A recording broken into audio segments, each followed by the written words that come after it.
제6장. 형제들아, 사람이 만일 무슨 범죄한 일이 드러나거든 신령한 너희는 온유한 심령으로 그러한 자를 바로잡고 너 자신을 살펴보아 너도 시험을 받을까 두려워하라. 너희가 짐을 서로 지라. 그리하여 그리스도의 법을 성취하라. 만일 누가 아무것도 되지 못하고 된 줄로 생각하면 스스로 속임이라. 각각 자기 일을 살피라. 그리하면 자랑할 것이 자기에게는 있어도 남에게는 있지 아니하리니 각각 자기의 짐을 질 것이라. 가르침을 받는 자는 말씀을 가르치는 자와 모든 좋은 것을 함께하라. 스스로 속이지 말라. 하나님은 업신여김을 받지 아니하시나니 사람이 무엇으로 심든지 그대로 거두리라. 자기의 육체를 위하여 심는 자는 육체로부터 썩어질 것을 거두고 성령을 위하여 심는 자는 성령으로부터 영생을 거두리라. 우리가 선을 행하되 낙심하지 말지니 포기하지 아니하면 때가 이르매 거두리라. 그러므로 우리는 기회 있는 대로 모든 이에게 착한 일을 하되 더욱 믿음의 가정들에게 할지니라. 오늘 갈라디아서 6장 1절부터 10절까지 이 본문의 말씀은 사도 바울이 갈라디아 지역에 있는 교회들이 어떻게 하면 하나님이 보시기에 아름다운 믿음의 공동체를 이어나가고 지속하며 또 발전시킬 수 있을 것인지에 대한 어떠한 해답을 우리에게 가져다 주는 굉장히 중요한 본문이기도 합니다. 이런 갈라디아 지역에 있는 교회들뿐만 아니라 오늘 저와 여러분들이 함께 믿음으로 섬기고 있는 우리 브릿지라고 하는 이 공동체가 동일한 성령의 은혜로 말미암아 형성되어진 공동체라고 한다면 아마 사도 바울이 갈라디아 지역에 있는 교회들에게 허락해 주셨던 이 말씀의 맥락과 동일하게 저에게 또 우리 교회에도 함께 적용되어지는 귀한 능력의 말씀이라고 믿습니다. 우리가 갈라디아서의 말씀을 함께 묵상하면서 기독교 신앙과 율법주의의 상관관계를 우리가 놓쳐서는 안 되는 것이죠. 특별히 하나님의 은혜의 믿음과 말씀으로 하나가 되어졌던 바로 이 갈라디아 교회 성도들이 결국 율법주의자들에 의해서 그 신앙이 무너져가고 그리고 하나님의 그 본질의 믿음을 점점 희석시켜 갔던 그 내용들을 우리가 바라보면서 오늘 우리의 신앙과 또 기독교의 믿음과 그 은혜의 본질과 그리고 우리가 실제로 살아가는 우리의 삶의 율법주의적인 면이 서로 상충되어지고 있는 부분은 없는지 다시 한번 늘 확인을 해봐야 될 것입니다. 여러분, 율법주의가 기독교 신앙의 본질을 담아낼 수 없는 이유 중에 하나는 우리가 구원받은 것이 우리의 힘과 우리의 공로와 우리의 노력으로 이루어진 것이 아님을 우리는 고백합니다. 자, 그런데 율법주의는 한마디로 자신의 공로와 보상을 통해서 이 모든 것들을 받으려고 하는 생각들이 있는 것이죠. 그러니까 내가 노력한 것, 그리고 내가 깨달은 것, 그 범위 안에서 누릴 수 있는 것이 바로 율법주의의 한계입니다. 자, 그런데 기독교 신앙은 그러한 우리의 노력과 깨달음을 뛰어넘어 하나님의 역사와 인도하심을 믿음으로 바라보는 바로 그러한 모습 아니겠습니까? 그렇기 때문에 절대로 율법주의는 기독교의 본질과 핵심을 온전히 담아낼 수 없다라는 것이죠. 자, 그런 의미에서 오늘 사도 바울이 1절 말씀에 이렇게 이야기합니다. 형제들아, 사람이 만일 무슨 범죄한 일이 드러나거든 신령한 너희는 온유한 심령으로 그러한 자를 바로잡고 너 자신을 살펴보아 너도 시험을 받을까 두려워하라. 자, 1절 말씀을 통해서 기독교 신앙과 율법주의의 신앙을 우리가 한번 비교해 본다면 자, 기독교 신앙 안에 사도 바울이 갈라디아 지역에 있는 교회의 성도들에게 이렇게 얘기하는 겁니다. 너희 공동체 안에 만약에 누군가가 범죄한 일이 드러난다면 그 사람들의 시시비비를 가리는 것이 아니라 그것이 기독교의 본질이 아니다. 오히려 온유한 심령으로 그러한 자를 바로 잡아줘야 된다라는 것입니다. 자, 바로 잡아주어야 된다라고 하는 이 말이 오늘 본문에는 어떠한 표현으로도 우리에게 소개되어지냐면 서로가 서로의 짐을 함께 지라는 겁니다. 자, 2절 말씀해 보니까 너희가 짐을 서로 지라 그리하여 그리스도의 법을 성취하라라고 이야기합니다. 여러분, 잘못된 사람을 고쳐 나가는 것 이것이 여러분 기독교의 본질이고 핵심입니다. 왜 사람이 공동체 안에서 범죄한 일이 없겠습니까? 왜 우리 주변에 이렇게 저렇게 죄 가운데 넘어진 그러한 우리의 지체들이 없겠습니까? 그럴 때 여러분 율법의 본질은 그 사람이 무엇 때문에 잘했고 무엇 때문에 못했는지 시시비비를 가려서 그 사람이 한 일에 대한 대가가 정확하게 주어지는 것, 이것이 율법의 본질이라고 한다면 기독교 신앙, 하나님의 은혜와 믿음으로 구원받은 바로 이 갈라디아 지역의 성도들은 이 공동체가 하나님의 공동체, 그리스도의 형상을 닮아가는 공동체가 되어지기 위해서는 다른 무엇이 아니라 그 사람의 잘잘못을 가리는 시시비비를 가리는 것이 아니라 혹 범죄한 일이 드러나거든 그 사람이 다시금 온전히 고쳐지는 은혜를 경험할 수 있도록 도와주어야 된다라는 거죠. 자, 그것이 짐을 서로 나뉘어진다라는 것입니다. 자, 짐을 서로 나뉘어지는 것하고 범죄한 일이 드러난 사람을 올바로 바로잡아 주는 것하고 어떤 연관성이 있는지 한번 제가 간단하게 한번 설명을 잠깐 드려보도록 할게요. 자, 오늘 여기에서 1절 말씀에 바로 잡아준다라고 하는 말은 무슨 말이냐면 바로 범죄한 사람이 자신의 죄를 깨닫고 온전히 하나님 안에서 회개하고 그리고 그 모든 죄가 용서함을 받아서 다시금 회복되어진 하나님의 사람이 될 때까지 기다려주는 것, 이것이 바로 잡아주는 것입니다. 자, 그것이 여러분 서로의 짐을 나누어진다라고 하는 것과 어떤 연관성이 있을까요? 자, 예를 들어서 이런 겁니다. 자, 바로 잡는다라고 하는 것은 예를 들어서 우리가 뭐 운동을 하다가 다리가 부러지거나 팔이 부러질 때가 있지 않습니까? 그러면 기부스를 합니다.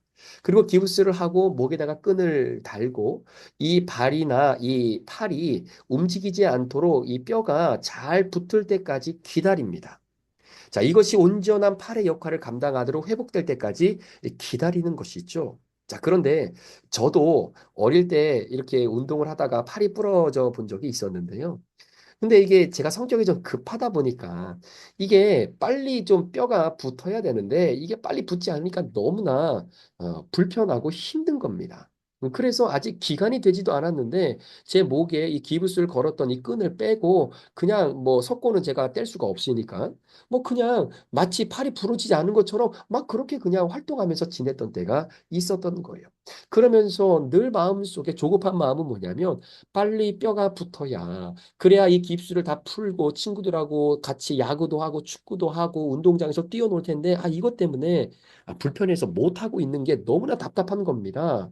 여러분, 바로 잡아주기 위해서는 기다려야 돼요. 뼈가 온전하게 붙을 때까지 기다려야 됩니다. 그래서 그 붙은 뼈로 인해서 오른팔이든 왼팔이든 부러졌던 팔이 제 기능의 역할을 잘 감당하도록 기다려줘야 되는 거예요. 그것이 오늘 본문 1절에 기록된 바로 잡아준다라고 하는 것입니다.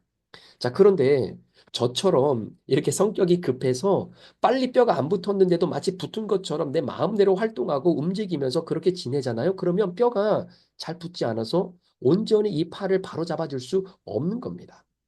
자, 그런데 이게 우리 공동체 안에 그대로 재현될 때가 있다라는 거죠. 우리가 함께 그리스도의 형상을 닮아가는 공동체로 서로 문화가 다르고 생각이 다르고 또 우리의 자라온 배경이 다른 사람들이 모여서 아름다운 공동체를 이끌어 가고 있지만 때로는 내가 상대방을 바라봤을 때 내 성에 차지 않는 모습을 갖고 있는 성도들이 있다라는 거예요.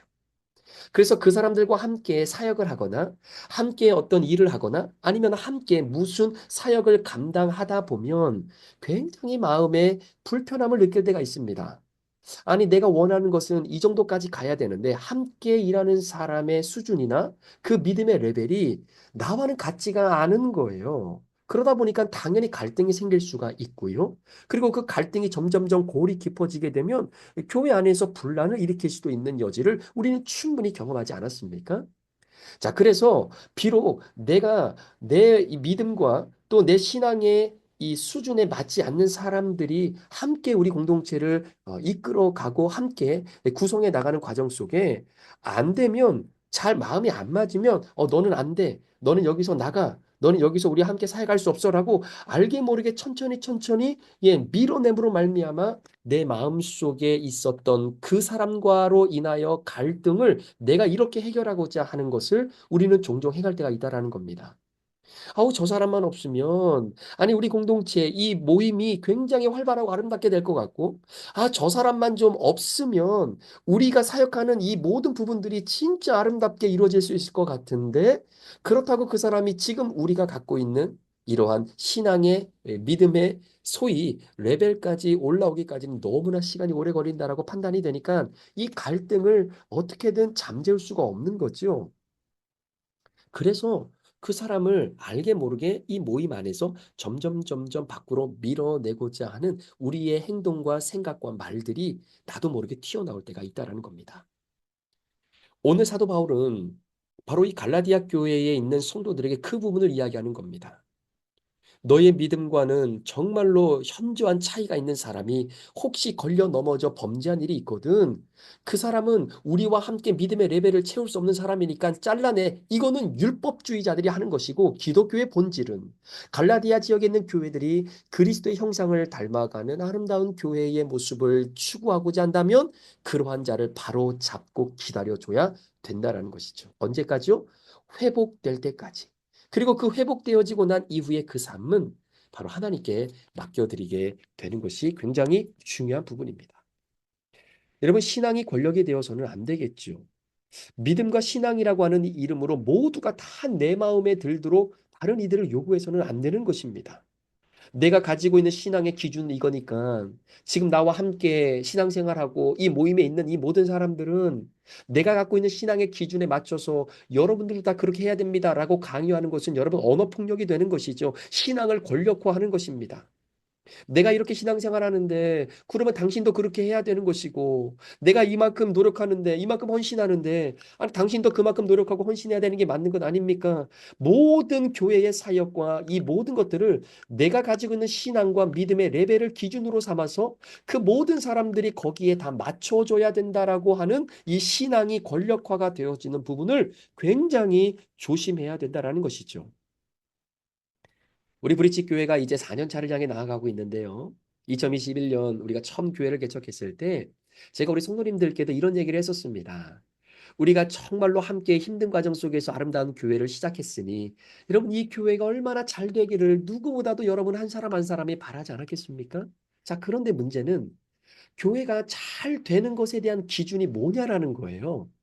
그 기준이 2021년도까지만 하더라도 각자의 성도들이 가지고 있는 교회에 대한 이 그림, 교회에 대한 생각, 아, 내가 지금까지 신앙생활하면서 이런 교회가 진짜 좋은 교회였지라고 하는 여러분의 경험과 이 지식을 근간으로 하는 그 기준들이 솔직히 좀 많이 있었습니다.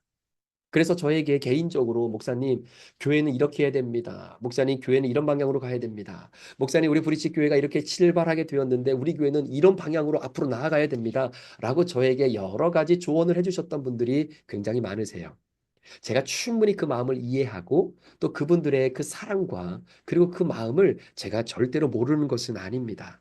그런데 그때 제가 우리 성도님들께 드렸던 말씀이 있었어요. 사랑하는 성도 여러분, 이제 우리가 정말로 아무것도 그려지지 않는 백지에 하나씩 하나씩 교회라고 하는 아름다운 밑거름을 그려나가는 시기입니다. 그러니까 내가 그리고자 하는 믿음을 그리지 말고 서로가 함께 마음을 모아 주님이 정말 기뻐하는 교회가 어떤 교회인지를 우리가 먼저 기도하고 그리고 그 교회에 대한 꿈을 꾸고 그리고 그 꿈을 함께 이 도화지에 그려가면 어떻겠습니까? 이렇게 제가 말씀을 드린 적이 있었어요. 예전에 내가 대학원 때 수련회를 갔을 때 그런 프로그램이 있었습니다. 어떤 프로그램이냐면요. 두 사람씩 짝을 짓습니다. 그리고 흰색 도화지 하나를 주고 그리고 연필을 하나씩 주는 거죠. 그리고 이제 두 사람이 한 짝이 되어서 무엇을 하냐면 본인이 그리려고 하는 그림이 뭔지를 머릿속으로만 상상하는 겁니다. 옆 사람한테 말해주는 것이 아니고요. 그래서 내가 그리고자 하는 그림, 아, 나는 뭐 이걸 그려야 되겠다. 그러면 상대방은 나름대로 본인이 그리고자 하는 그림을 머릿속에 상상을 하고 있겠죠. 자, 그리고 나서 연필을 가지고 한 사람이 한 번씩 선을 긋는 거예요. 그러니까 한 번씩 이렇게 도화지에다가 선을 그어서 연필이 이 도화지에서 띄어지기 전까지 한 번에 획을 그을 수 있는 겁니다. 자, 그러니까 예를 들어서 저는 교회를 그리고 싶다라는 생각을 가지고 나름대로 교회를 그리기 위해서 이제는 선도 긋고 동그라미도 치고 뭐 이제 획을 긋겠죠. 자, 그러면 상대방에 있는 사람은 예를 들어서 집을 그리고 싶었다라고 가정을 해보면 그 사람은 집을 그리기 위해서 나름대로 이제 선을 긋고 뭐 이렇게 획을 그을 겁니다. 근데 저는 교회를 그리고 그 사람은 집을 그리고 이제 이게 서로가 서로의 생각을 가지고 그림을 그리다가 어느 순간 상대방 중에 누가 먼저 내가 그리고자 하는 그림보다 저 사람이 이걸 그리려고 하는 거구나. 나는 지금 교회를 그리는데, 저 사람은 집을 그리고 싶어 했구나라는 것을 깨달을 때가 온다라는 거예요. 그러면 그 순간 내가 그리려고 했던 교회의 그림을 포기하고 상대방이 그리려고 했던 그 집의 그림을 나도 같이 함께 그려주는 어떤 그런 프로그램이었는데요. 굉장히 인상적이었던 시간이 아니었나 생각이 됩니다. 내가 짊어지고 있었던 그 짐, 나만 짊어지는 것이 아니라 내가 아닌 다른 사람이 짊어지고 있는 그 짐도 함께 서로 짊어지고 갈 수 있는 바로 그 아름다운 공동체. 여러분 한번 보세요. 내가 누군가의 짐을 대신 같이 짊어질 수 있다라는 것은 두 가지가 전제되는 겁니다. 내가 그 사람을 알아야 돼요. 내가 그 사람을 알아야 됩니다. 그리고 아는 것으로 끝나는 것이 아니라 그 사람이 힘들게 지고 있는 그 짐의 무게가 얼마나 힘들고 어렵다라는 것을 내가 함께 공감해 주기 위해서는 결국 나도 그 사람과 사랑의 관계를 맺어가야 된다는 것이죠. 자, 그래서 어제 갈라디아서 5장의 말씀에는 사랑을 하되 어떻게 하라는 거예요? 나만의 사랑이 아니라 너만의 사랑이 아니라 서로 사랑이 되어야 그 사랑이 진정한 사랑이 될 수 있다라는 것이죠. 자, 그와 같은 맥락에서 이제는 서로 사랑하는 사람이라면 서로가 서로를 아는 관계라면 상대방이 짊어지고 있는 그 무거운 짐도 함께 서로 짊어질 수 있어야 된다라는 것입니다. 여러분, 내가 짊어지고 있는 짐도 무거운데 다른 이의 짐도 함께 짊어진다는 것, 이거는 굉장히 어려운 일입니다. 자, 그런데 내가 다른 이의 짐을 함께 짊어지는 것이 훈련되지 않고 그것이 내 마음속에 자리 잡지 못하잖아요. 그럼 그런 사람들은 거의 대부분이 어떤 마음을 갖고 있냐면 정말로 예수 그리스도께서 나의 이 인생의 무거운 짐, 이 죄악의 짐을 우리 예수님께서 짊어지고 가셨다라고 하는 것이 믿어지지 않기 때문에 그래요. 내가 홀로 짊어질 수 없고 짊어지고 간다 손치더라도 한 걸음 가면 그냥 그 자리에서 쓰러지고 무너질 수밖에 없는 내 죄악의 짐을 우리 예수님이 대신 짊어지고 가주셨잖아요. 그것이 내 마음속에 믿음으로 고백이 되어진다면 함께 그리스도의 성향까지 그 그리스도의 분량까지 자라가고 있는 믿음의 공동체의 사람들이 짊어지고 가는 그 힘든 그 짐을 어찌 그대로 보고 있을 수 있겠느냐라는 것이죠. 오늘 사도 바울이 갈라디아 교회의 성도들에게 그렇게 이야기하고 있는 것입니다. 너희들은 한 팀이다라는 거죠. 운동 경기를 하는 한 팀이라는 겁니다. 여러분, 한 팀 안에 잘하는 사람 한 사람만 있다고 그 팀이 잘할 수 있겠습니까? 절대 그럴 수 없습니다. 절대 그럴 수 없습니다. 저희 브릿지 FC가 이제 시작한 지 근 1년이 이제 거의 다 돼 가는데요. 이렇게 1년이라고 하는 시간을 되돌아보면 정말로 웃음밖에 나오지 않는 그런 에피소드가 참 많습니다. 처음 우리가 FC라는 이름으로 이제 경기장에 모여서 함께 운동을 할 때는요. 정말 거짓말 안 하고 5분도 뛰는 것이 너무나 힘들었습니다. 그래서 우리끼리 했던 이야기가 축구는 발로 하는 것이 아니라 입으로 하는 것이다. 축구는 정말 뭐 경기장 안에서 하는 것이 아니라 경기장 밖에서 하는 것이다. 왜냐하면 너무나 힘들고 체력이 받쳐주지 않으니까 뛰지를 못하는 겁니다. 자, 그런데 그렇게 한 주 한 주 한 주 흘러서 거의 1년이 다 됐거든요. 자, 1년 동안 약 10명에서 15명의 우리 귀한 우리 브릿지 우리 젊은 친구들이 함께 모여서 땀 흘리고 함께 이제 운동을 하면서 체력도 조금씩 늘어나고 더 중요한 것은 실력들이 조금씩 늘어난다라는 거예요. 자, 그런데 굉장히 감사한 것은 뭐냐면 어느 한 사람만 특별하게 실력이 너무나 탁월해서 그 사람이 늘 골만 넣는 것이 아니라 모든 사람들이 제 각각의 위치에서 각자의 역할을 최선을 다해서 다 해주니까 그런 자체가 너무나 재밌는 겁니다. 실수할 때도 있지요.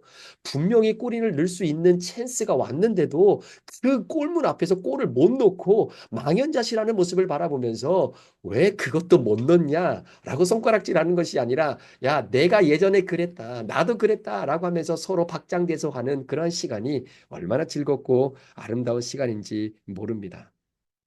경기는 어느 한 사람만이 잘한다고 해서 그 팀이 우승할 수 없는 것입니다. 모두가 함께 서로 같은 마음을 가지고 함께 나아가야 되는 것이죠. 그래서 함께 그러한 수준이 올라올 때까지 서로의 짐을 함께 짊어지고 또 기다려 주는 것입니다. 우리 사랑하는 성도 여러분, 오늘 갈라디아서 6장 1절부터 10절까지 저는 이 말씀을 묵상하면서 저는 제 자신을 좀 돌아보게 되었습니다.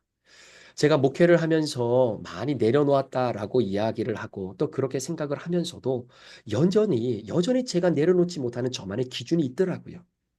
그래서 우리가 함께 브릿지 교회를 섬기면 적어도 내가 생각하는 정도는 이렇게 따라와 줘야 되고 내가 생각하는 만큼 이 정도는 가져야 되고, 그러려면 우리 성도들이 이만큼은 좀 노력해 줘야 되고, 이만큼은 좀 힘을 써 줘야 된다라고 하는 생각들이 제 자신 안에 많이 내려놓았다라고 생각을 했는데, 어느 순간 저도 모르게 이 기준이 여전히 제 기준에 맞춰져 있다라는 거예요. 그래서 그 기준에 따라오지 못하면, 아유, 저분은 왜 저렇게밖에 못할까? 아니, 더 할 수 있을 텐데 왜 이렇게밖에 못할까? 아, 이런 생각이 저도 모르게 자꾸 제 마음속에 들기 시작하는 겁니다. 그러니까 저같이 만들려고 하니까 제가 편하지가 않은 거예요. 사실은 제가 편하려고 그렇게 좀 맞춰주기를 바라는데 그런 마음이 많으면 많을수록 오히려 제가 편하지가 않는 겁니다. 오늘 이 말씀을 묵상하면서 내가 너무나 성급했구나. 내가 너무나 조급하구나. 이런 마음이 오히려 성도들을 더 힘들고 우리 공동체를 더 아프게 만들 수 있겠구나. 내가 이만큼 노력했으니까 빨리 결과를 좀 보고 싶은 그 조급함과 성급함이 오히려 우리 성도들의 마음을 힘들게 할 수 있겠구나. 라고 하는 생각을 다시 한번 갖게 되는 겁니다. 기다려줘야지. 함께 한 걸음 한 걸음 나아갈 수 있도록 내가 보조를 조금 더 맞추고 그리고 기다리면서 같이 걸어가야지. 이게 교회의 아름다운 모습인데 그 모습이 저도 모르게 제 안에서 자꾸 사라져가고 있는 것이죠. 설교를 준비하고 진짜 이 설교를 통해서 성도들이 정말로 변했으면 좋겠고 열매가 팍팍 맺혔으면 좋겠다라고 하는 그 마음을 가지고 빨리 열매를 보고 싶은 거예요. 이번 주 이렇게 말씀 전하고 나면 그 다음 주에 목사님 제가 말씀 가지고 이렇게 살았는데 이런 역사가 일어났어라고 하는 소리를 빨리 듣고 싶은 거예요. 그런데 아니더라고요. 빨리 열매를 맺지를 못하는 것에 대한 그 답답함이 오히려 내 안에 하나님의 은혜를 갉아먹고 있다는 것을 바라보게 됩니다. 사랑하는 성도 여러분, 성령의 소욕에 따라 살아가는 바로 이 갈라디아 교회의 성도들이 곧 우리들의 모습 아니겠습니까? 여러분, 천국은요, 나 편한 나라가 아닙니다. 천국은 내가 편한 나라가 아니라 내 옆에 있는 지체와 함께 편함을 추구할 수 있는 나라가 바로 천국이 아닌가라는 생각을 해보게 됩니다. 율법주의자들은 끊임없이 갈라디아 교회 성도들이 그렇게 이야기하는 겁니다. 너희들이 그렇게 성장하고 믿음이 있다고 하면 뭐 열매가 있어야 될 거 아니냐.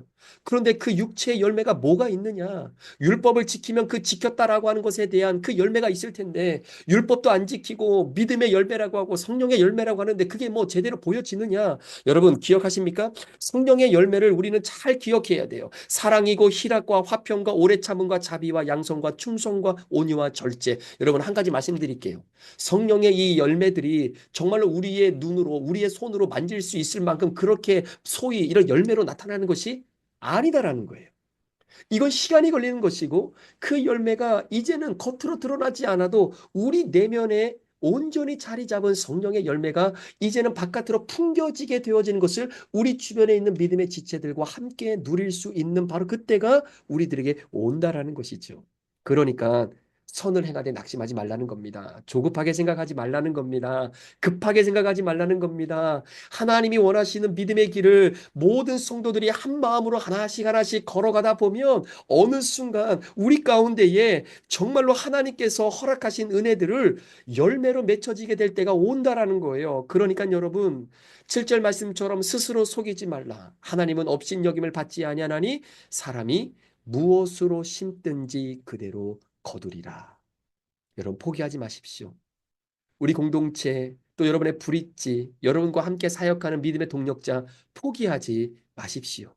그 사람이 정말로 하나님 안에서 바로 설 수 있도록 기다려주며 그와 함께 짐을 나누어 지는 이 아름다운 공동체의 모습이 오늘 사도 바울이 갈라디아 교회 지역에 있는 성도들에게 그리고 오늘 우리 브릿지 교회에게 허락해 주시는 하나님의 말씀이 아닌가 그런 생각을 하게 됩니다. 소망하며 기도하기는 오늘 하루 낙심하지 마시고 또 심은 대로 하나님이 걷게 하시고 조금 시간이 걸릴지라도 그 안에서 인내하며 사랑의 열매를 온전히 기대하는 저와 여러분 또 여러분의 가정, 여러분의 삶이 되시기를 우리 구주 예수 그리스도의 이름으로 축복합니다. 기도하시겠습니다.